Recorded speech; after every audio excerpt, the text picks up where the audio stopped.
Bonjour à toutes. Aujourd'hui, nous sommes avec Myriam Bidot, coach et thérapeute de couple. Bonjour Myriam.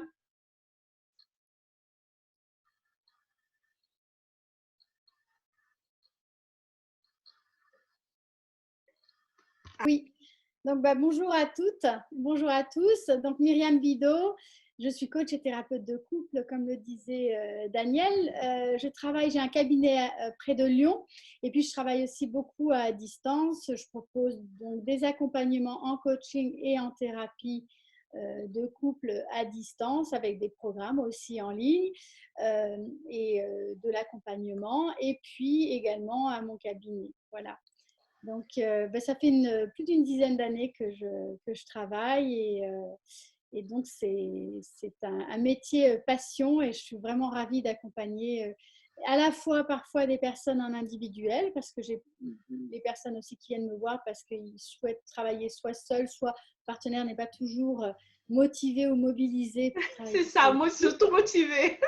Voilà, mais aussi, et puis aussi bien sûr des couples. Donc il m'arrive voilà, je peux accompagner dans les deux cas de figure, et dans les deux cas de figure, ça a du sens, même si l'accompagnement est un peu différent.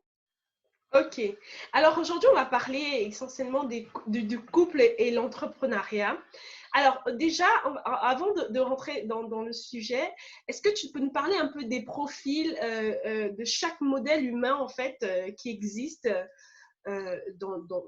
voilà, dans la vie en général? Alors, est-ce que tu peux m'expliquer un petit peu ce que tu entends par profil? Parce qu'en fait, moi, mon approche en tant que coach et en tant que thérapeute, c'est vraiment, je vais prendre chaque personne en fonction de qui elle est et D'accord. de ce qui se passe dans l'instant présent et ce qui se passe entre nous dans le moment présent. Donc, en fait, ma façon de travailler, elle va être assez différente, par exemple, d'un médecin qui va avoir besoin de poser un diagnostic ou d'un psychiatre qui va parfois avoir besoin de poser un diagnostic en psychopathologie ou mettre certaines étiquettes diagnostiques, on va dire, qui sont parfois nécessaires. Mais dans ma façon de travailler, moi, ça reste très, très ouvert au sens où je vais vraiment accompagner les personnes en fonction de qui elles sont, de ce qu'elles vivent, de ce dont elles ont besoin au moment où on est en train de travailler ensemble. Et c'est la même chose pour les couples. Donc, j'évite vraiment au maximum de mettre des étiquettes, de mettre des D'accord, ok, catégorisations. Après, si ok. tu peux m'expliquer un petit peu mieux ce que tu entends par profil, peut-être que je pourrais te Alors, répondre. je t'explique. Alors, l'idée, en fait, c'est est-ce que vraiment tous les modèles fonctionnent ensemble? Je t'explique, par exemple, moi, mon modèle, si tu veux, j'ai tendance à dire que je viens d'une famille avec des femmes à testostérone, c'est-à-dire quoi? Oui, Des femmes fortes. Moi, ma génération de grand-mères et de mères ne se sont pas mariées. Elles se sont bâties toutes seules, vraiment à la force de leurs muscles. Et si tu veux, moi, j'ai grandi dans ce milieu-là où la femme, elle se débrouille toute seule, elle n'a pas besoin oui, d'un homme. Et, et d'ailleurs, quand elle le fait de demander de l'aide à un homme, c'est comme si elle se rabaissait un petit peu, c'est comme si oui. ses valeurs, en fait, disparaissaient. Et mon mari, lui, il est plutôt du genre très protecteur, il est vraiment, la moindre petite chose, il va vouloir la faire à ma place. Et c'est vrai que souvent, voilà, j'ai moi l'impression comme ça qu'il me prend un peu pour une handicapée. Est-ce que, voilà, est-ce que ça, c'est un peu mon autre modèle à nous, mais est-ce que Oui. vraiment tous les modèles fonctionnent ensemble Alors, c'est superbe que tu nous partages ta propre expérience et ton propre, un petit peu, ce qui se passe un petit peu au niveau de la dynamique de votre couple. En réalité, déjà, quand on choisit un partenaire, on le fait principalement pour des raisons inconscientes. C'est un choix principalement inconscient qui est D'accord. dicté par ce qu'on a vécu tout petit, toute petite, euh, et ce qu'on a vu du couple parental et des Ok, interactions parentales. D'accord. ok. Ensuite viennent se rajouter toutes sortes de croyances sur les hommes, sur les femmes, sur les relations, sur le couple, sur l'amour, sur les valeurs qu'on a. Et puis, il y a aussi des croyances par rapport à la société, par rapport à qu'est-ce qu'un homme, qu'est-ce qu'être un homme, qu'est-ce qu'être une femme. Donc tout ça, ça va faire notre espèce de bain. C'est comme un bain culturel, un bain psychique aussi, relationnel, qui va colorer notre façon d'être en lien et d'être en relation avec l'autre.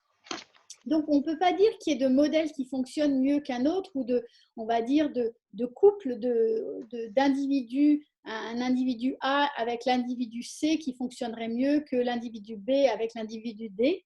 D'accord. Ça, c'est pas comme ça que ça marche. C'est beaucoup plus complexe que ça.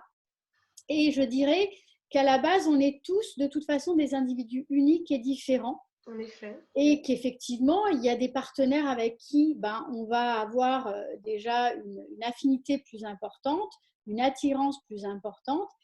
Et il y a des composantes qui vont faire que ça fonctionne mieux ou que ça fonctionne moins bien. Mais ça, c'est principalement lié, je dirais, plutôt à nos blessures et aux raisons pour lesquelles on a choisi de façon inconsciente notre partenaire. Il y a des relations où, en fait, le partenaire, l'objectif principal qu'il a, c'est de nous tendre un miroir. D'accord. Et c'est un miroir qui nous permet de grandir. Tu vois, je t'expliquerai un petit peu plus loin ce qui se passe peut-être dans ton couple, entre guillemets, hein, parce que c'est un tout petit aperçu que tu m'as donné. Mais quand on nous tend ce miroir, parfois ce miroir, ça va venir nous faire tellement de mal parce qu'on va être directement sur des blessures trop violentes, trop fortes. Et ce couple-là va avoir du mal à progresser, va avoir du mal à dépasser, il va avoir du mal à grandir. Donc, il y a des couples qui, en fait, vont être très, très vite dans des dysfonctionnements importants et qui vont avoir du mal à éclore et à s'épanouir. Et puis, il y a plein d'autres raisons aussi à titre individuel. On peut avoir des problématiques émotionnelles à résoudre, des problématiques relationnelles. Il peut y avoir des problématiques aussi de maturité, on va dire, sur le plan émotionnel, des difficultés à traverser, à travailler par rapport au conflit. Donc tout ça, ça va rentrer en ligne de compte et ça va faire que soit le couple va réussir à avancer et à tricoter quelque chose ensemble à travers les difficultés qu'ils vont traverser et à grandir, soit le couple très vite va se crisper, va se figer et ne va pas réussir vraiment à être productif quelque part. C'est comme si le couple était un petit peu, entre guillemets, stérile. D'accord. Okay. Mais c'est vraiment plus lié, je dirais, aux dynamiques et aux raisons pour lesquelles on a choisi ce partenaire-là et au miroir que nous tend ce partenaire et est-ce que ça fonctionne ou pas entre nous, en termes relationnels ou pas. Alors, vas-y. Oui, vas-y, Daniel, dis-moi. Du coup, comment faire évoluer le fonctionnement du couple? Est-ce que ça se fait automatiquement? Est-ce que tous les couples sont obligés de passer par des frictions pour que le fonctionnement vraiment prenne forme et afin qu'on se comprenne complètement? Oui. Alors, en fait, le couple ne peut qu'évoluer grâce, je dirais, aux frictions. Ah! Donc, du coup, ceux qui évitent les frictions, ils ne vont pas évoluer parce que je sais qu'il y a des femmes qui ne veulent pas qu'il y ait des frictions et elles prennent un peu beaucoup sur elles, en fait. Voilà. En fait, ça se paye très cher. D'accord, ok. Donc, ça, c'est dit. Oui. En fait, on va dire qu'il y a deux fondamentaux. Là, je parle vraiment des bases, des fondations pour que la relation puisse évoluer. Il y a deux choses fondamentales pour l'évolution de la relation. La première, c'est une certaine maturité émotionnelle ou en tout cas la capacité à évoluer sur le plan émotionnel et à mûrir sur le plan émotionnel et notamment parce qu'en fait, la maturité émotionnelle, on va dire, c'est quand même le travail d'une vie. Hein. On n'est pas... En effet, ça ne se fait pas en 10 ans. C'est un vrai processus, d'accord? Donc, on n'a pas besoin de régler tous ces problèmes émotionnels pour être bien en couple, heureusement. Mais en même temps, d'avoir quelque chose qui puisse se passer sur le plan émotionnel et qui puisse évoluer favorablement et nous permettre petit à petit de mieux nous connaître à travers nos émotions et de mieux apprendre à gérer nos émotions, c'est nécessaire pour que le couple puisse se développer. Pourquoi? Parce qu'il y a notamment toute la question des émotions négatives. D'accord. On doit apprendre à pouvoir traverser pour soi, mais aussi à pouvoir traverser sous le regard de l'autre et avec l'autre. D'accord? La deuxième fondation, c'est la capacité à faire avec le conflit. Okay, le conflit, on a tous une idée par rapport au conflit et certaines personnes peuvent avoir une idée très négative du conflit. Par exemple, le conflit, c'est égal à une guerre. C'est ça. Quelque chose qui détruit. D'accord ? Alors, bien sûr, le conflit, ça peut être destructeur. Après, c'est toute la question de comment faire avec le conflit pour en faire quelque chose qui soit fructueux. Oui, positif. Qui soit constructif, bénéfique. En effet. Hein ? Mais il y a deux façons qui sont dysfonctionnelles dans la gestion du conflit. Donc, les deux modalités dysfonctionnelles, c'est soit c'est un couple qui va être tout le temps dans le conflit. Donc, tu en connais peut-être, c'est le genre de couple où en fait, tu n'as pas trop envie d'aller en vacances avec eux parce qu'en fait, ils sont tout le temps en train de se pourrir, tout le temps en train de se prendre la tête, souvent pour des trucs qui sont sans intérêt. Ils sont dans leur petit monde en train de tout le temps s'envoyer des pics, de se remettre en place, madame. Et donc, c'est un couple qui va faire beaucoup, beaucoup de bruit, mais qui en réalité, pendant ce temps-là, ne va pas vraiment traiter le sujet. D'accord ? Donc ça, on est tout le temps dans le conflit, on est voire même accro au conflit. C'est ça. Alors ça peut avoir des proportions, parfois c'est des broutilles, c'est juste un peu de bruit. Et puis il y a des couples chez qui ça peut être extrêmement, ça peut aller très très loin. D'accord ? Donc il y a après, tu as toutes les modalités. Mais cette façon-là de faire avec le conflit, elle est, on va dire, dysfonctionnelle parce qu'elle n'est pas productive. Parce qu'en fait, pendant ce temps-là, on ne s'occupe pas du problème. On ne le gère pas. On ne le traite pas. L'autre façon dysfonctionnelle de faire avec le conflit, c'est « Oh là là, au secours, on a peur du conflit et donc il n'y a jamais de problème. » C'est ça. Tout va toujours très bien. La façade est superbe. En général, dans ce couple-là, il y a souvent un qui fait un peu plus le dos rond que l'autre. D'accord ? Qui fait quoi ? Qui fait un peu plus le dos rond que l'autre. Oui, d'accord, ok. Il y en a souvent un qui met un peu plus dans sa poche, le poing dans sa poche que l'autre. Ou bien c'est les deux il y a une espèce de deal entre les deux où on fait en sorte d'éviter qu'il y ait trop de friction, d'éviter le conflit. Et donc, bon an, mal an, on fait comme si, on s'arrange, on a des espèces de compromis un peu boiteux. Et puis, ça va toujours plutôt bien jusqu'au jour où il y en a un qui pète les boulons. Et ça peut prendre des années. C'est souvent le genre de couple où, en fait, tu te dis, ils annoncent qu'ils divorcent, ça tombe comme un coup de tonnerre. Sauf qu'en fait, très souvent, dans ce cas-là, personne n'est les gens sont surpris, mais ils ne les voient absolument pas se remettre ensemble. Et pourtant, c'est un couple qui allait très, très bien. C'est vraiment bizarre. Ils sont surpris, mais ils ne les voient pas se remettre ensemble. Les copains et tout ça ne vont pas leur dire de se remettre ensemble. Ça veut dire que quelque part, ils ont senti qu'il y a quelque chose de latent. Voilà. D'accord. Exactement.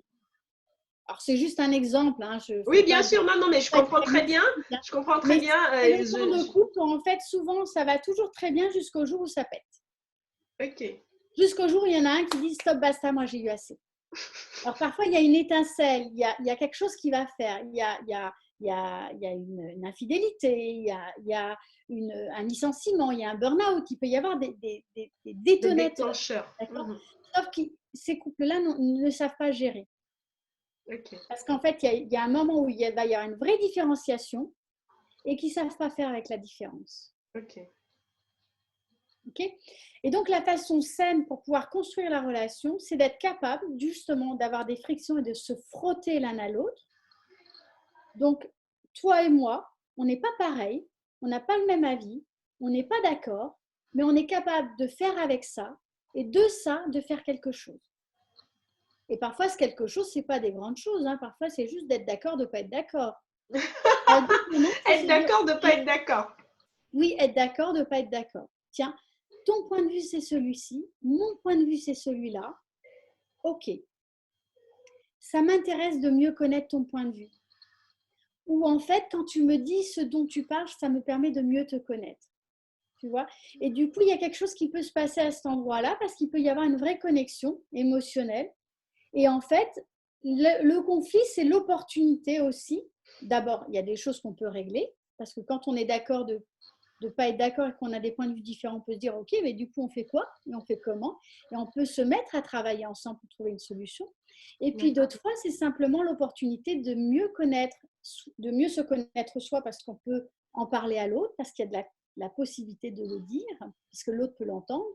Il n'est pas obligé d'être d'accord. Il peut même ne pas être d'accord du tout, mais il peut être là. En Et effet. quand l'autre est là, dans ces cas-là, eh ben, on est moins seul. Ok. Et il se passe quelque chose qui est extraordinaire, c'est qu'en fait, on n'est plus dans cette solitude existentielle et en fait, on peut vraiment être quelque part ensemble, même si on n'est pas du tout au même endroit, même si on n'a pas la même expérience, même si on est deux êtres fondamentalement séparés, on peut quand même s'écouter et s'accueillir avec ça, avec ces différences-là. Et donc, ces deux fondations-là, alors je ne dis pas qu'il faut que ce soit, entre guillemets, là, ce que je décris, c'est un peu idyllique, hein. Oui, bien sûr. Pas besoin qu'on a besoin d'en être là pour construire son couple, mais quand on est capable de commencer à pouvoir jouer avec ça, à pouvoir l'appréhender, à pouvoir tâtonner ensemble, à pouvoir, malgré les frictions, avancer, et ben en fait, le couple est vivant. Et en fait, on est en train de faire couple quand on fait ça. Ok. Ça, être en couple. Ok, d'accord, ok. Alors, du coup, dis-moi un peu comment on gère, par exemple, le fait que moi j'ai des clientes aujourd'hui qui me disent oui, alors mon mari il veut pas que j'entreprenne. Comment est-ce qu'on gère ça? Est-ce que c'est j'ai tendance à dire est-ce que c'est au mari de prendre la responsabilité du fait d'entreprendre, que toi la conjointe tu entreprennes. Comment une femme peut gérer ce genre de conflit? Je dirais que c'est à la fois des décisions de couple, puisque ça peut avoir des incidences sur la famille, sur le modèle économique familial, sur l'organisation familiale. Ça va avoir les choix, on va dire, de l'un et de l'autre. Hein. Ce n'est pas uniquement au niveau de la femme, mais c'est aussi les choix de l'homme. Ce sont aujourd'hui, dans la société dans laquelle on vit, ce sont des décisions qui sont prises conjointement. Okay. Dans l'ancien modèle, on va dire il y a 50 ans, il y a 100 ans, madame était au fourneau, s'occupait des enfants, monsieur ne demandait pas à madame s'il devait changer de boulot. C'est ça. Aujourd'hui, on a complètement, notre modèle, il a complètement évolué et nous sommes l'un et l'autre des êtres quelque part libres. Alors, bon, on va dire relativement libres, parfois il y a des vraies contraintes économiques qui vont faire que certaines, souvent ce sont des femmes, sont un peu moins libres, mais de façon générale, quand même, dans notre pays, on a cette chance aussi d'avoir des relais sociaux, d'avoir des aides, etc. Donc, il y a quand même cette liberté fondamentale, ce qui va créer aussi des vraies différences au niveau des couples et des vrais conflits. Parce qu'en fait, on veut encore fonctionner sur un modèle qui est un modèle, entre guillemets, un peu ancestral, qui est un modèle au niveau du besoin et de la demande, avec des attentes qui sont différentes, où en fait les deux sont libres, et en fait si les deux ne sont pas bien, à un moment donné, le couple ne peut plus exister. Alors soit il perdure parce qu'en fait, on fait d'autres choix. L'un a fait l'odorant jusqu'à la fin. Voilà, exactement. Soit il explose, mais en réalité, on a un vrai challenge qui est d'arriver à faire ensemble, alors que les deux sont quelque part fondamentalement libres au sens où on n'est plus obligé de rester et on n'a plus des rôles complètement assignés comme c'était le cas il y a 50 ans ou il y a 100 ans dans nos modèles. Y compris dans la société occidentale où les hommes ne donnaient pas trop leur avis sur l'éducation des enfants non plus, ils n'étaient pas très impliqués. Donc madame, elle était reine au foyer. Hein. Et enfin, après, ça se passait de façon différente dans les différents foyers, mais schématiquement, c'était un peu ça. Chacun avait son domaine. Aujourd'hui, tout le monde est un peu partout. Du coup, ça crée parfois des grosses difficultés à cet endroit-là.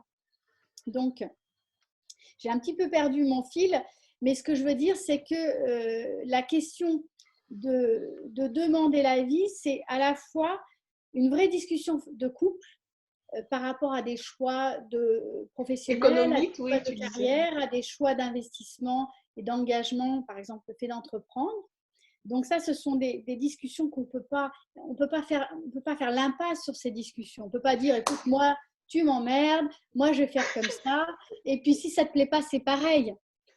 Mais alors, du coup, dans le fait d'être d'accord, de ne pas être d'accord, est-ce qu'on ne pourrait pas en arriver là? Tout dépend de la forme. C'est-à-dire qu'on peut tout à fait se mettre d'accord sur le fait l'essentiel, c'est d'arriver à en parler vraiment. Et à se dire vraiment les choses et à pouvoir se positionner l'un à l'autre, l'un vis-à-vis de l'autre, et que chacun prenne ses responsabilités. là où viennent les problèmes, c'est quand en fait, il y en a un des deux, voire les deux, qui subissent, Ok, ok. qui se positionnent dans des postures où ils vont être dans une posture qui est passive. Par exemple, si madame décide d'entreprendre, il est clair qu'elle doit aussi en assumer toutes les conséquences d'une certaine façon. Et que ça va avoir une influence sur sa capacité à être en lien avec son conjoint, sur sa capacité à être en lien avec ses enfants, sur les limites qu'elle va réussir à poser ou pas, sur les tensions que ça peut créer dans sa relation, sur la peur que ça va générer chez son conjoint. En effet. Forcément, tout ça, c'est lié. Donc, si on sort d'une posture où, par exemple, bah, il ne me soutient pas, il n'est jamais d'accord, il me met des bâtons dans les roues, c'est une posture où, en fait, il y a comme des espèces d'attentes et des demandes, mais des demandes qui ne sont pas véritablement formulées. On est dans une posture passive, on attend de l'autre qui nous soutienne, mais en fait, on n'a pas vraiment délimité les choses, on n'a pas vraiment posé les choses, on n'a pas fait des demandes explicites. Donc, c'est déjà sortir de la plainte pour prendre ses responsabilités et à partir de là, mettre des limites, faire des demandes auxquelles on ne répond pas d'ailleurs. C'est ça. Et mettre en place des choses et aussi prendre en considération le conjoint qui, lui, quand il y a une période de transition, va vivre, je veux dire, c'est pas du tout neutre. Ce genre de décisions pour le couple sont des décisions qui sont extrêmement remuantes et qui entraînent des périodes longues de transition et des périodes longues de questionnement et de remise en question. Donc, ce n'est pas un truc qui se fait en 2 mois, c'est quelque chose vraiment de fond. Et ça, il faut être prête aussi à faire avec et à l'accepter et à comprendre que forcément, ce n'est pas neutre pour l'autre, ce n'est pas neutre pour la famille, ce n'est pas neutre pour le couple. Et ça ne veut pas dire qu'on doit se culpabiliser. Ça veut juste dire qu'on prend la mesure de nos décisions aussi. Oui, en effet. Alors, ce que j'ai remarqué, c'est que faire une introspection en soi, c'est toujours très difficile de se dire que le chemin qu'on s'apprête à prendre, ok, l'autre n'est peut-être pas d'accord, mais peut-être que ça va pas fonctionner. On a du mal, en fait, à prendre sur nous de dire, ok, c'est possible que ça ne fonctionne pas. Est-ce que vrai. tu... De toute façon, quand on entreprend, on prend un risque. D'ailleurs, on prend un risque, même après 10 ans d'entrepreneuriat. Être entrepreneur, c'est être dans une situation qui est quand même relativement, pas nécessairement précaire, mais en tout cas... J'ai cru que tu allais le dire. Non, mais il y a beaucoup d'entrepreneurs qui peuvent être dans des situations précaires. En effet. Mais en tout cas, ça nous met dans une posture de vulnérabilité parce qu'on est obligé constamment de nous réinventer et que c'est extrêmement exigeant. Et quand c'est exigeant, ça nous met au travail. Donc, forcément, ça va venir chercher chez nous de la vulnérabilité. Et en même temps, ce parcours-là, on ne peut pas exiger de l'autre qu'il le fasse. En effet. Et on ne peut pas attendre de l'autre qu'il comprenne tout ce qu'on est en train de vivre et tout, parce qu'en fait, il n'a pas la même expérience. Et c'est normal qu'il ne soit pas affûté et tout le temps. Ça, c'est tout à fait normal qu'il y ait vraiment une différence à cet endroit-là et qu'on puisse se sentir incomprise à certains moments. Bah oui, c'est normal parce qu'il faut aussi... alors, je ne dis pas qu'il faut être constamment incomprise, constamment dans l'insatisfaction, la frustration. Il y a des moments où ça va s'articuler mieux qu'à d'autres, mais en même temps, tu le disais tout à l'heure, tu l'as nommé, est-ce qu'on peut se sentir tout le temps comprise? Je te dirais que non. On est quelque part, même en tant qu'être humain, je crois que devenir adulte, c'est aussi accepter le fait qu'on puisse ne pas être complètement compris. En effet. Et qu'on ne le sera peut-être jamais. C'est okay. Il faut l'accepter. Oui, parce qu'en fait, quelque part, c'est quelque chose, c'est vraiment une posture d'acceptation et d'humilité. Mais oui, on peut, à certains moments, il y a vraiment de la compréhension, de la connexion, puis à d'autres moments, c'est pas possible. Et c'est comme ça, c'est OK. Et c'est pas nécessairement, ça n'a pas besoin d'être aussi frustrant et aussi douloureux, parce que quand on commence à cheminer à cet endroit, ça devient quelque chose avec lequel on peut faire avec. D'accord. Alors, tu me parlais tout à l'heure, on parlait un peu en off et tu disais que tout le monde, par exemple, dans un couple, il peut y avoir un des conjoints qui n'aime pas la thérapie. Donc, du coup, comment on gère le fait que dans un couple, si un couple a besoin de thérapie, que l'autre ne soit pas en thérapie? Est-ce que ça peut fonctionner, une thérapie, sans les deux personnes? Oui. Alors, moi, au niveau de, par exemple, je vais te donner l'exemple des personnes qui me sollicitent. Moi, j'ai beaucoup de couples qui me sollicitent et c'est monsieur qui appelle. Ah, j'aurais parié le contraire, tu vois. Voilà, beaucoup de gens parient le contraire. Et pourtant, dans les faits, parfois c'est madame qui propose ou qui a l'idée, quoique ce ne soit pas systématiquement le cas. Je dirais que c'est presque 50-50. D'accord, ok. D'accord. Et qu'en définitive, c'est souvent monsieur qui appelle. Ok. C'est pas toujours. Hein. Oui, Là, oui, bien mes sûr, oui. dernières demandes, c'était madame. Mais ce que je veux dire, c'est que le fait que monsieur soit en demande, c'est pas si rare que ça, Ok, déjà. Et qu'en fait, parfois, quand c'est madame qui sent qu'il y a une difficulté, le fait d'en parler à monsieur ou de proposer, elle peut être surprise. ok, C'est-à-dire qu'elle peut se dire, bah non, mon mari ne voudra jamais, c'est pas son truc, le truc de psy, ça l'intéresse pas. Voilà, mais que, en fait, en parlant, parfois la réponse peut être très surprenante. d'accord. On ne sait pas partir du principe que monsieur va refuser parce qu'on ne sait pas. On ne sait pas. Ok, Et après, donc, moi, j'ai beaucoup de couples qui viennent et qui, en fait, l'un et l'autre ont envie de faire ce travail-là, en sachant que c'est un travail aussi. La thérapie de couple ou le coaching de couple, c'est toujours circonscrit dans le temps. On est sur un accompagnement qui est relativement bref dans la durée. Hein. d'accord. Euh, les motivations de l'un et de l'autre ne sont pas les mêmes. Et ça, c'est systématique et c'est normal.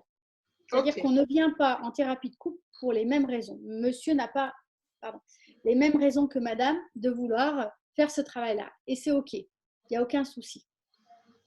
Là où c'est ok. un peu plus problématique, c'est quand il y en a un qui dit je viens parce que je veux faire plaisir à l'autre. Là, en général, ça mérite de travailler un peu plus sur la motivation parce que ça ne peut pas, ça marche pas. On fait pas un travail d'accompagnement si on n'est que pour l'autre. Et là, du coup, il y a un vrai travail à faire sur soi par rapport à comment on se prend en considération, comment on peut.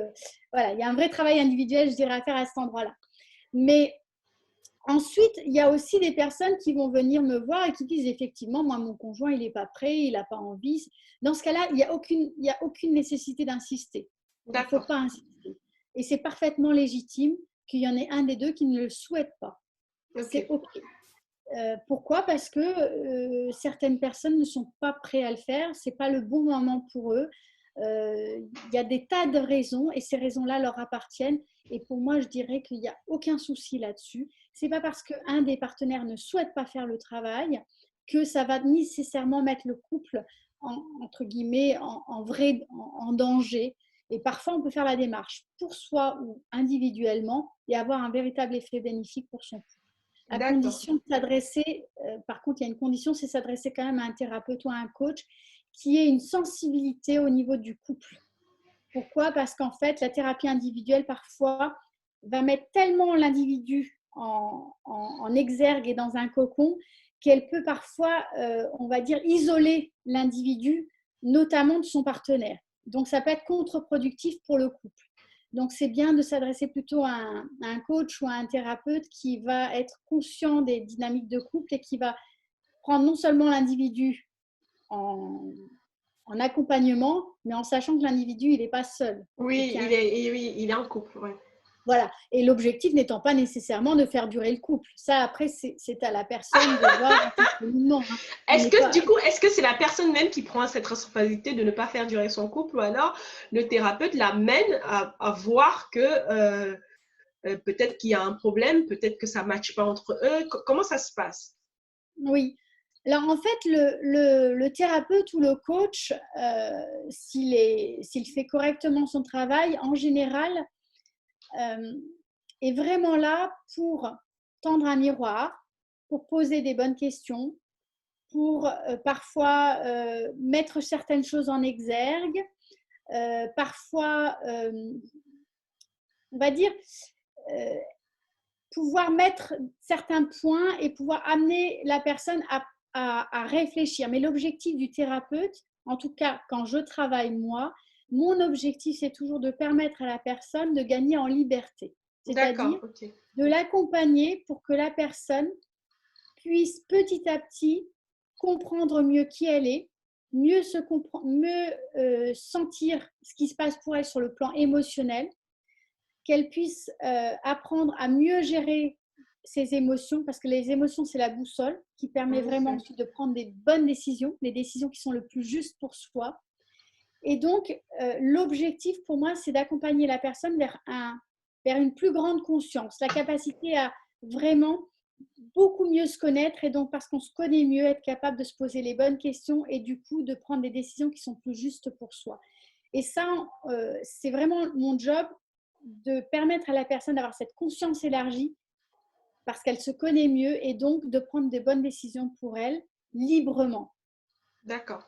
Est-ce Parce que parce que sa conscience est plus large, elle est capable d'être beaucoup plus libre. Parce qu'en fait, ce qui se passe, c'est que quand on arrive à l'âge adulte, on a des tas de croyances, on a des tas d'automatismes, on a des tas de choses qu'on a apprises de notre environnement, de nos parents. Et en fait, on va agir un petit peu comme des robots très souvent. C'est pour ça qu'on reproduit souvent des situations souffrantes. Dans les couples, par exemple, on a tendance à se remettre souvent avec les personnes qui ont plusieurs échecs amoureux, vont pouvoir repérer qu'il y a souvent ce qu'on appelle des patterns en anglais, des schémas qui sont négatifs et qui se reproduisent. Pourquoi ? Parce qu'en fait, on a des automatismes, on a des choses qu'on a apprises.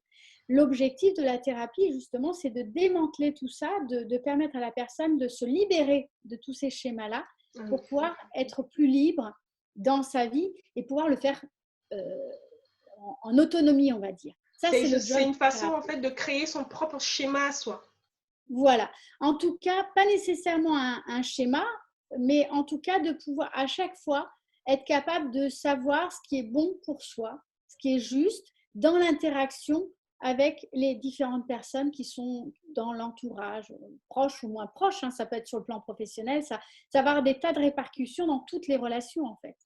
Alors oui, par rapport à ça, laisse-moi te couper parce que sinon je vais oublier ma question de tout à l'heure où tu disais qu'il y en a qui aiment quand les autres sont heureux. Est-ce qu'on peut vivre continuellement à se dire que je suis heureux quand les autres sont heureux? C'est-à-dire en faisant, je ne sais pas si on peut dire en faisant passer les autres avant, vu qu'on se dit heureux en voyant les autres heureux, mais est-ce qu'on peut vivre comme ça éternellement, en fait, sans penser vraiment à soi? Je dirais que les êtres humains, nous sommes... d'abord, il y a quelque chose qui s'appelle l'instinct de survie. D'accord. Hein, donc, on vit d'abord pour soi. Ça, on n'aime pas trop ça, c'est pas très politiquement correct de le dire, mais quelque part, on a cet instinct de survie-là, de préservation. Alors, parfois, on peut sacrifier sa propre vie pour ses enfants. Les mammifères font ça. Hein. Un réflexe, ça va être de se mettre en paravent s'il y a un danger immédiat pour les enfants. Mais de manière générale, dans les interactions, on fait quand même beaucoup les choses pour soi. Quand on a peur pour l'autre, on a aussi peur pour soi. Alors ça, c'est pas nécessairement conscient, mais c'est important de le savoir et de savoir que ce qui est important, oui, on peut tout à fait être satisfait ou être bien parce que l'autre est bien, parce qu'en fait, nous sommes des animaux sociaux et on est influencé par nos partenaires. On est influencé par les personnes qui sont proches. Si l'environnement, si les autres sont... Et puis, ça va dépendre aussi du caractère. Par exemple, moi, l'harmonie qu'il y a autour de moi, elle est très importante. Donc, le fait que mes enfants soient bien, c'est très important pour moi. Mais ça, c'est plus lié à mon caractère. Ça ne veut pas dire que je fais nécessairement passer le bonheur des autres au détriment de mon propre bonheur. Ce n'est pas la même chose que le sacrifice. D'accord, ok. Et un éclairage aussi, c'est que si on veut vraiment être bien avec les autres, il faut d'abord, et je dirais pas uniquement d'abord, mais de façon concomitante, être capable d'être bien avec soi.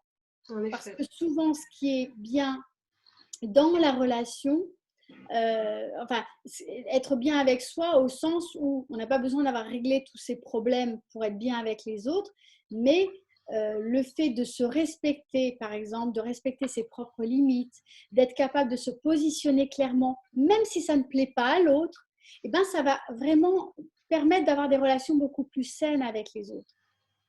Tu vois, ce qui se passe souvent quand on veut faire plaisir à l'autre, c'est qu'on va rentrer un petit peu dans des jeux relationnels qui vont en réalité brouiller beaucoup les pistes au niveau de la communication. Par exemple, je ne te dis pas que j'aime pas trop ce que tu viens de faire parce que je ne veux pas te faire de la peine. Alors, parfois, on peut tout à fait le faire en choix conscient, se dire, bon, ben là, je ne vais pas ramener ma fraise parce que ce n'est pas C'est nécessaire. ça. Et c'est OK, c'est pas grave. Mais ce qu'il faut, c'est le faire en conscience et choisir de le faire quand c'est juste pour la relation et parce que ça nous semble juste dans la situation, mais qu'à d'autres moments, si nécessaire, on est capable de se dire, bah là, écoute, moi, ça ne me convient pas, ou là, écoute, on pourrait peut-être voir et j'ai envie d'en discuter avec toi, et qu'est-ce qu'on pourrait en faire? Pour que la personne ne croie pas que parce que tu n'as pas parlé la dernière fois, forcément, ça te plaît. Voilà, exactement. Parce que sinon, ce que tu donnes, tu ne donnes pas une information authentique à l'autre. Donc, l'autre ne En sait pas effet. comment se positionner.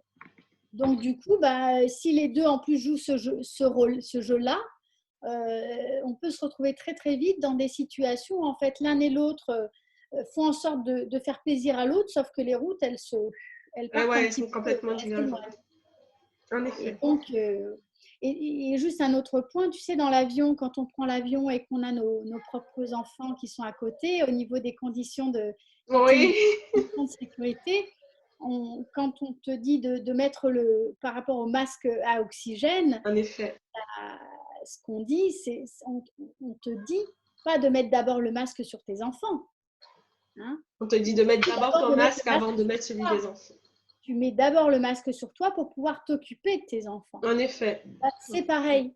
C'est d'abord faire en sorte de prendre soin de soi. D'ailleurs, je pense, pour moi, hein, le fait de prendre soin de soi, c'est presque une marque de respect pour les autres. En effet, je suis complètement d'accord avec ça. Et je pense que ça envoie aussi un très bon signal aux enfants, en fait, de savoir qu'ils sont quand même très importants pour eux-mêmes d'abord avant les autres. Oui. En fait, Pour moi, c'est pas du tout de l'égoïsme. non, pas du tout. L'égoïsme, de toute façon, c'est quand on fait sciemment quelque chose contre l'autre. En effet, Pas du tout la même chose que de prendre soin de soi pour prendre soin des autres. en C'est effet. pas... Et souvent, ces idées-là il y a une espèce d'amalgame un petit peu erroné à cet endroit et qui Oui, juste l'amalgame vraiment vient du fait de vouloir toujours être politiquement correct. On le sait très bien, les gens ils comprennent très bien la signification, mais ils veulent en fait se faire. J'ai tendance à dire, vous voulez vous ériger en Jésus, c'est bon, il est déjà passé, quoi. Donc, dis-nous un peu, Myriam, comment est-ce qu'on gère l'argent dans le couple? Alors, il y a plusieurs façons de gérer l'argent dans le couple. Il y a le conjointement, le séparément et le mixte. Pour toi, quelle est la meilleure façon? Est-ce que ça va avec la personnalité de chaque couple? Comment est-ce que, parce qu'on sait très bien qu'il y a des couples qui sont retrouvés ruinés parce que le conjoint a fait un peu n'importe quoi avec le compte bancaire voilà, qui était très joint. Oui. Alors, l'argent, comme la sexualité, c'est les sujets un petit peu chauds. Hein. En effet, Dans le couple, vraiment, je tiens à ce que tu nous déclares beaucoup sur ce sujet-là parce que c'est un sujet très chaud, vraiment très chaud. pourquoi? Parce qu'en fait, l'argent va refléter beaucoup on va dire, de l'héritage de chacun des partenaires, va refléter l'héritage familial, les croyances et les valeurs et aussi la propre valeur qu'on s'accorde. Donc, c'est toujours un point qui peut être, pas toujours, mais dans beaucoup de couples, ça peut être un point d'enjeu. À cet endroit, la clé, c'est de comprendre qu'en fait, chacun a un héritage qui est probablement différent, que certains héritages sont plus complémentaires que d'autres, que lorsqu'il y a des problématiques au niveau de l'argent dans le couple, c'est très souvent parce qu'en fait, l'autre nous tend un miroir pour nous faire travailler certaines choses. D'accord. Okay. D'accord. Donc, c'est non pas de s'arc-bouter systématiquement contre son partenaire et de le critiquer et de chercher à voir qu'un point de vue est supérieur à l'autre point de vue, parce que là, c'est vraiment la recette, entre guillemets, on va dire, des conflits, mais sans dans l'impasse. Hein. D'accord. Mais c'est plutôt d'aller regarder l'histoire, les croyances, les valeurs de chacun vont venir s'orchestrer. Comment s'il y a des conflits importants, comment travailler sur soi, en fait, parce qu'en fait, c'est l'autre qui nous tend un miroir, et donc d'essayer de prendre un peu de recul par rapport à ça, et de ne pas systématiquement prendre l'autre pour responsable de ce qu'il nous fait vivre, entre guillemets, sur le plan émotionnel. D'accord. Okay. Voilà. Et donc, ensuite, je dirais qu'il n'y a pas de recette miracle, style il faut absolument avoir un compte joint, deux comptes séparés, ou bien on met tout dans un pot commun. Après, c'est vraiment à chaque couple d'effectivement mettre ce sujet-là sur le tapis de l'argent, d'en reparler de façon relativement régulière, alors pas toutes les semaines, hein, mais de faire un check-up une fois par an, une fois tous les 6 mois si le sujet est un peu plus chaud. Si le sujet est problématique, de véritablement s'en occuper pour pouvoir clarifier les choses. Et alors après, il y a des tas d'outils spécifiques qui peuvent être utilisés, qui sont des outils très concrets de budgétisation, de compréhension de ce que ça représente pour l'un et pour l'autre. Enfin, il y a des tas de choses qui peuvent être faites pour avancer sur cette thématique-là, qui permettent un petit peu de dénouer les différentes choses. Et puis ensuite, de se mettre d'accord sur certains fonctionnements, sur certaines règles, sur un cadre et même sur un contrat. Très souvent, l'argent fait partie d'un contrat qui est implicite. C'est un contrat qui n'a pas été dit, qui n'est pas nommé. C'est ça. Ça vaut le coup de rendre l'implicite explicite et de se dire, ok, bon, moi j'avais compris ça, tu as compris quoi? Du coup, qu'est-ce qu'on se dit? Est-ce que ça, c'est toujours valable? Est-ce que ça nous convient vraiment? Ou est-ce qu'on en reparle? Bon, déjà, on en reparle et du coup, est-ce que ça nous convient toujours? Est-ce qu'on remodule? Est-ce qu'on réajuste? Est-ce qu'on essaye différentes choses? Et quand on essaye, on essaye. Quand on essaye, on est dans un ajustement. On essaye de trouver des solutions. Je suis occupée. Maman, mon temps d'écran est fini depuis tout avant. Oui. Donc oui, la question de l'argent, c'est vraiment quelque chose sur lequel on va pouvoir revenir régulièrement et toujours revérifier où est-ce qu'on en est, et qu'est-ce qui fonctionne moins bien, qu'est-ce qu'on a envie de réajuster. Comment on a envie de le réajuster, et le faire vraiment dans un esprit, on va dire, d'écoute et d'ouverture et d'essai. On essaye différentes choses, on tâtonne ensemble, on cherche ensemble ce qui va fonctionner pour l'un et pour l'autre. Et ce sont que des ajustements. Il n'y a pas de solution idéale et permanente. On est toujours en train de chercher ensemble ce qui va convenir. Et ce qui convient à un instant T peut convenir pendant un certain temps, puis à un moment ne plus convenir. Et c'est parfaitement normal et OK. On va changer. En effet, voilà. En effet. C'est important de dire qu'il faut un réajustement. C'est pas, en fait, le fonctionnement d'un couple n'est pas figé dans le marbre. En fait, c'est tous les jours voilà, comme tu disais, se réajuster au fur et à mesure pour que, en fait, on reste dans notre but final, que le couple fonctionne. Exactement. L'idée vraiment, je crois, ce qui va aider beaucoup les personnes à être bien dans leur relation, c'est comprendre, déjà prioriser leur partenaire et prioriser leur couple. Et quand je dis prioriser, c'est numéro 1. Donc ça, parfois, ça choque beaucoup de gens. Quand je dis numéro 1, c'est numéro 1. C'est numéro 1 devant tout, y compris les enfants. Qu'est-ce qui est numéro 1? Le couple? Le couple. D'accord. Pourquoi? Parce que si ce n'est pas numéro 1, ça ne peut pas marcher. D'accord. D'accord? Il y a beaucoup de couples qui utilisent leur couple comme une variable d'ajustement. C'est-à-dire quoi? Le couple, c'est la 25e roue du carrosse. On fait tout passer avant, notamment les enfants. Donc, on va être complètement centré sur les enfants. Superbe couple parental. Parfois, ça marche très, très bien. Sauf qu'au bout d'un moment, ils n'ont plus rien à se dire. Ben oui, c'est pour ça qu'on voit de plus en plus de divorces de seniors quand les enfants partent. Il faut vraiment prioriser le couple et la relation. Et quand je dis prioriser, c'est une espèce d'attitude intérieure où je te choisis toi, tu es mon partenaire et notre relation est prioritaire pour moi.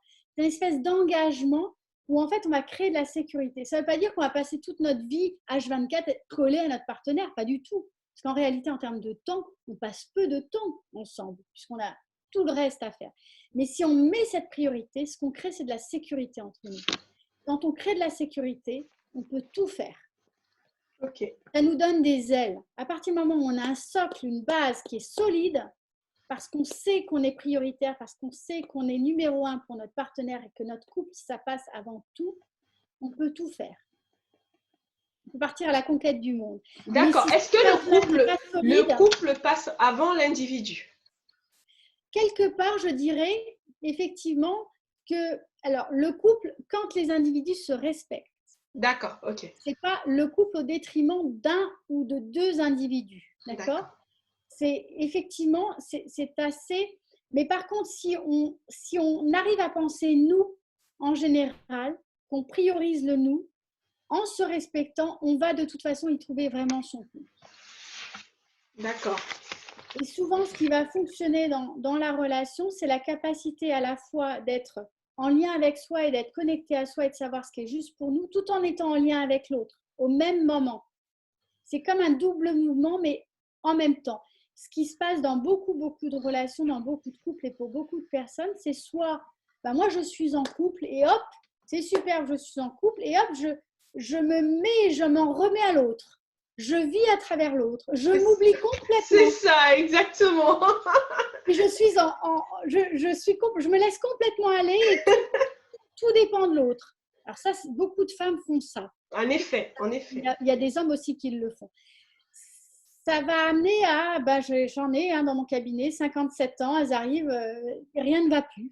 Mes enfants n'ont pas envie de me voir, mon mari est parti avec une plus jeune. Oui, mais bon, madame, vous avez fait quoi pendant toutes ces années? Eh bien, j'ai vécu pour eux. Je me suis occupée d'eux. Alors, j'aime À leur décharge, c'est très facile de tomber dans ce piège-là. Hein. C'est vrai. Et j'ai la sacro-sainte phrase que nos mamans afro ont tendance à sortir. Je me suis sacrifiée pour vous. Et cette phrase, franchement, elle ne passe pas. Donc voilà, c'est vraiment cette capacité. Ou bien il y a certaines personnes, donc ça c'est je vis complètement à travers toi, donc c'est tout ce qui est dépendance affective aussi, hein, quelque part. En effet. Avec l'avantage avantage entre guillemets, c'est que quand on fait ça, quelque part, ça nous permet de nous oublier et ça nous économise le fait de s'occuper de soi. Parce que ouais. Tu vois entre guillemets, en psychologie, on appelle ça le bénéfice secondaire. Ok. Bon, là, je vais un petit peu plus loin, mais et je ne le dis pas du tout pour juger de façon négative. Hein. Bien sûr, on est là pour apprendre. Qui vont faire qu'on fonctionne comme ça parce qu'on a appris à faire ça, parce qu'on est conditionné de cette façon-là. Et donc là, l'idée, c'est simplement de planter des graines, de donner certaines idées pour pouvoir réfléchir et prendre un peu de recul. Hein. Mais on est tous dans le même bateau, on a tous nos propres difficultés, nos propres failles et nos propres impasses à travailler ou à dépasser. Et puis, il y a une autre façon de fonctionner dans les couples, c'est une personne qui est très autocentrée. Qui va en fait penser beaucoup à soi et être relativement peu impacté par l'autre. C'est-à-dire que l'autre est là, mais l'autre, on ne voit quasiment pas. C'est ça, ça ne change pas grand-chose. Ou bien l'autre existe par l'image, par son image, par ce qu'il représente pour nous, mais en fait, on ne le voit pas vraiment. D'accord ? C'est aussi un autre fonctionnement qui est assez... qui ne va pas permettre au nous de bien se développer, on va dire. Et donc, ce qu'on a besoin, mais sauf que c'est très, très, très, très commun. D'accord. Beaucoup d'entre nous fonctionnent comme ça. Moi, la première, hein, j'ai été beaucoup dans la dépendance, dans le fait de vivre à travers l'autre. Puis après, j'ai été beaucoup dans quelque chose de très autocentré par réaction. Oui, en effet. Et puis parfois, on continue de naviguer entre les deux. L'idée étant d'arriver petit à petit à être un équilibre. Le plus de temps possible capable d'être conscient de soi et bien avec soi, ou en tout cas savoir ce qui se passe en nous, tout en étant en lien avec l'autre. D'accord. Et c'est pas du tout évident parce que c'est pas quelque chose qu'on apprend on n'apprend pas ça nécessairement dans notre environnement familial ou à l'école. C'est pas du tout ce qu'on apprend. Et tout ce qu'on apprend en termes d'être en couple, on l'hérite de notre héritage. C'est à la maison qu'on apprend ça. Et donc, on n'est pas très armé pour savoir faire le nous, pour savoir faire en couple. Et c'est pour ça que moi, je fais beaucoup, la façon dont je travaille, il y a beaucoup de ce qu'on appelle de formation quelque part. On donne des points de repère, on explique tout ce qu'on appelle ça de la communication, mais en réalité, c'est beaucoup plus profond. beaucoup plus large que ça. Mais on apprend à faire avec l'autre, on apprend à être en lien, à être en relation. Et ça s'apprend. Ce n'est pas quelque chose qui est inné. On arrive tous avec nos bagages et soit on continue de refaire, de retranscrire ces schémas, soit parce qu'il y a des tas de choses qu'on vit dans la vie, petit à petit on s'éveille, on a des expériences qui nous font prendre conscience, il y a des choses il y a des lectures, il y a des rencontres, il y a des thérapeutes, il y a des choses qui vont faire que petit à petit on fait notre cheminement. Parfois ça peut être très très long aussi. Donc si on veut parfois s'économiser un peu de temps, eh ben, on peut faire un accompagnement un peu plus spécifique pour justement arriver à être beaucoup mieux et dans sa relation de couple et mieux comprendre, mieux savoir comment ça fonctionne pour pouvoir avoir un couple à son image et choisir librement ce qu'on a envie de faire ensemble quelque part. D'accord. Alors, dernière question, Myriam, ça va peut-être te paraître bizarre. Alors, il y a certains hommes ou certains conjoints, que ce soit, c'est plus hommes, hein, parce que moi, je travaille avec les femmes, c'est plus hommes. Il y a vraiment certains hommes qui sont réticents au fait que leur conjointe gagne plus d'argent. Hier encore, il y a une amie qui me dit « Ah, je voulais qu'une connaissance s'inscrive, mais dès qu'elle a ouvert la page d'inscription du sommet et que son mari a vu femme, argent et succès, direct, ça a créé une discussion interminable. Pourquoi? Comment? Qu'est-ce qui se passe? Voilà. Est-ce que tu peux nous en dire plus par rapport à ça? On va dire, c'est un déclencheur dans ce couple-là parce qu'en fait, il y a un conflit latent, il y a quelque chose qui n'est pas traité. Et donc, le moindre déclencheur, là, c'est le sommet, mais ça pourrait être d'autres choses, va remettre sur le tapis, va réactiver une problématique qu'ils n'arrivent pas à traiter ensemble. Donc, dans ce cas-là, tu vois, ça serait très pertinent d'arriver petit à petit, enfin, en tout cas, d'arriver à se faire accompagner. Parce que c'est des choses qu'on arrive vraiment sur lesquelles on arrive à avancer et on n'a pas besoin d'être particulièrement versé sur la psy, entre guillemets, pour avancer là-dessus. Après, les réticences, c'est toujours le reflet de la peur. En effet. Et tu me parlais aussi de la jalousie, tu vois, dans le couple. La jalousie, c'est le reflet de la peur chez l'autre et notamment le reflet d'une insécurité importante au niveau de la personne jalouse, mais aussi au niveau du couple. Et comment on ne va pas créer suffisamment de sécurité, suffisamment de réassurance pour pouvoir avancer. Donc, vraiment, le nœud à cet endroit, c'est comment on va ouvrir le dialogue, comment on va pouvoir discuter, comment on va pouvoir réajuster, comment on va pouvoir tâtonner ensemble et petit à petit construire de la sécurité, répondre aux questions de l'autre, par des actes notamment aussi, agir pour donner beaucoup de réassurance. Parce que de toute façon, quand on est dans ce type de cheminement, c'est nécessairement extrêmement déstabilisant, notamment pour le partenaire. C'est normal.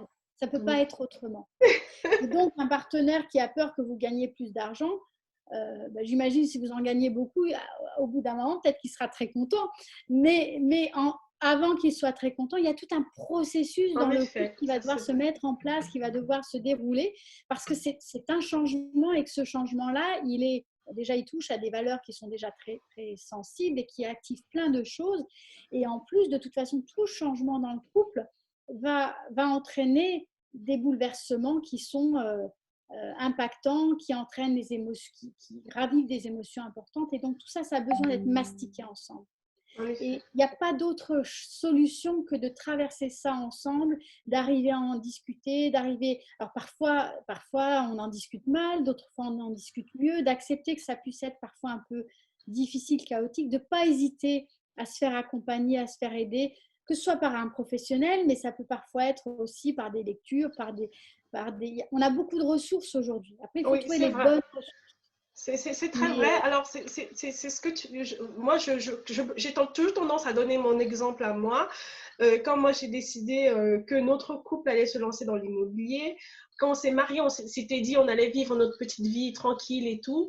Et alors, du coup, j'ai dit à mon mari qu'on se lance dans l'immobilier. Il m'a dit oui, non, mais c'est pour faire quoi et tout. Je lui ai dit, il faut qu'on construise un patrimoine, il faut qu'on construise un empire. Et là, tu vois, c'est vrai, il est choqué, comme tu dis, mais après, au fur et à mesure des explications, il commence à comprendre et il a tellement compris que finalement, il dit oui, alors le prochain, on l'achète quand? Et c'est pareil quand j'ai décidé de me lancer dans l'entrepreneuriat en ligne, le fait d'être visible et de dire que, OK, j'ai un patrimoine et vous pouvez faire pareil. Ça aussi, ça l'a choqué encore. Il s'est dit, OK, on avait déjà un patrimoine, on doit l'annoncer au monde entier pour pouvoir faire rentrer plus d'argent. Tu vois, c'est des processus comme ça en fait, c'est pas à pas. On ne dit pas que c'est. J'ai tendance à dire aux femmes, c'est parce que on ne sait pas l'exprimer. La plupart du temps, c'est parce qu'on ne sait pas l'exprimer. On a tendance à vite rentrer dans le conflit. Je fais ce que je veux, comme tu disais tout à l'heure au début. Mais du coup, c'est une réaction sur la défensive aussi. Ah, en effet, en effet. Et donc, il faut arriver à sortir de l'attaque et de la défense, de ton point de vue ou mon point de vue, pour se dire, OK, bon, ben, on fait avec ça. Et du coup, et de voir aussi que ça peut être une ouverture sur l'autre, que du coup, ben là, dans ce que tu relates, c'est comment ça peut être très enrichissant aussi pour votre relation, pour vous, comment ça vous permet de grandir. Mais parce qu'à un moment donné, il y a des endroits où vous avez pu, bah toi, tu as pu écouter son point de vue, tu as pu écouter sa peur, tu as pu écouter et qu'il a pu faire pareil à ton endroit et qu'en tâtonnant, bon an, mal an, vous êtes arrivés à évoluer, à avancer et à continuer à avancer ensemble. Et tout ce qui compte, c'est ça, c'est le chemin. C'est pas nécessairement le. C'est exactement ça, c'est pas nécessairement le chemin. Mais c'est plutôt le chemin et de faire en sorte que ce chemin soit à votre image. En effet, en effet. Alors, du coup, voilà, on a terminé un peu. Qu'est-ce que tu fais, toi, comme programme et parle-nous de bonus que tu vas nous offrir pendant ce sommet. Oui. Alors, pour celles qui le souhaitent, celles et ceux, hein, s'il y a des... Oui, on a des hommes, en effet. J'ai un e-book là, qui est tout petit. Hein. C'est en fait un cahier que je propose normalement à mes clients pour apprendre à co-construire ensemble. C'est-à-dire, c'est tout un processus, pas à pas, pour arriver à prendre des décisions et à arriver vers un accord qui soit commun et qui soit construit l'un avec l'autre. Donc, c'est la notion de co-construction. Donc, c'est un petit booklet de quelques pages, étape par étape. Et pour celles que ça intéresse, elles peuvent le télécharger en s'inscrivant sous la vidéo, en mettant leur adresse email. Et donc, c'est échanger pour construire ensemble avec toutes les étapes. Je mettrai le lien sous la vidéo, ne vous inquiétez pas. Et avec la notion, toutes les notions qu'on a parlé de la confrontation, la capacité à se reconnecter, de comment c'est mon expérience extérieure, mon expérience intérieure.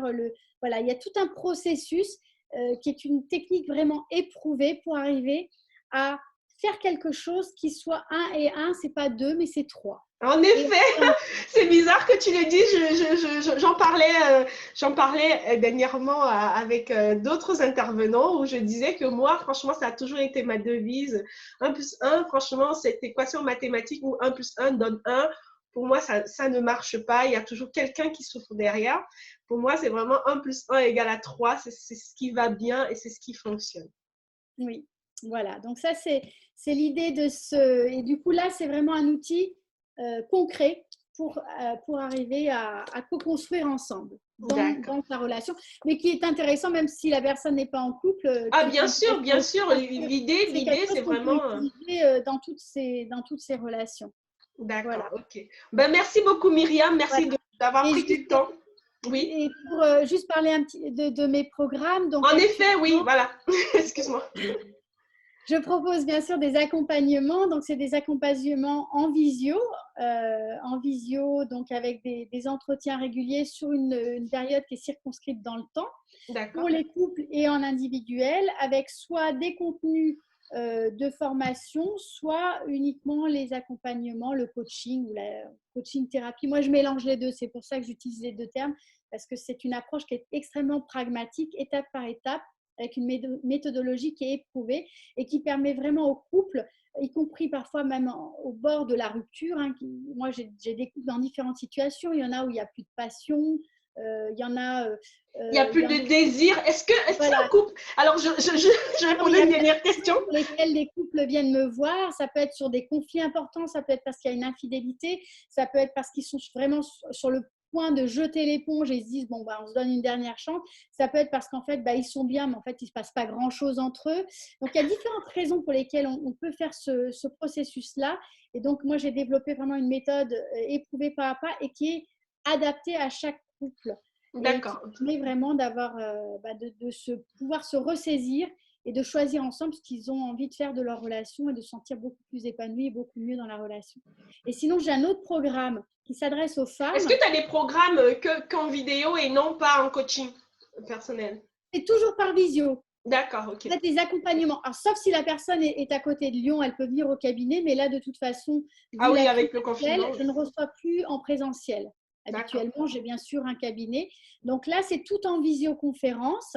Et j'ai un autre programme qui peut soit avoir lieu en visio plus un accompagnement étape par étape, soit avec que l'accompagnement et qui est vraiment destiné aux femmes qui veulent rencontrer la bonne personne.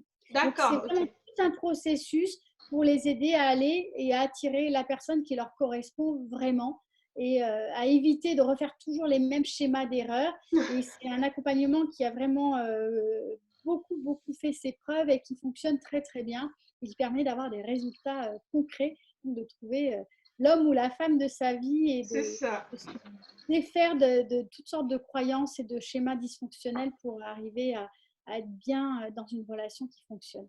Voilà, j'ai ça. Et puis sinon, après, des accompagnements, je fais toutes sortes d'accompagnements pour des problématiques, estime de soi, confiance en soi. En tous les cas, je mettrai tous les liens de Myriam sous la vidéo. Vous pouvez la contacter à n'importe quel moment ou par ses réseaux sociaux, bien sûr, pour qu'elle puisse vous accompagner au mieux. D'accord.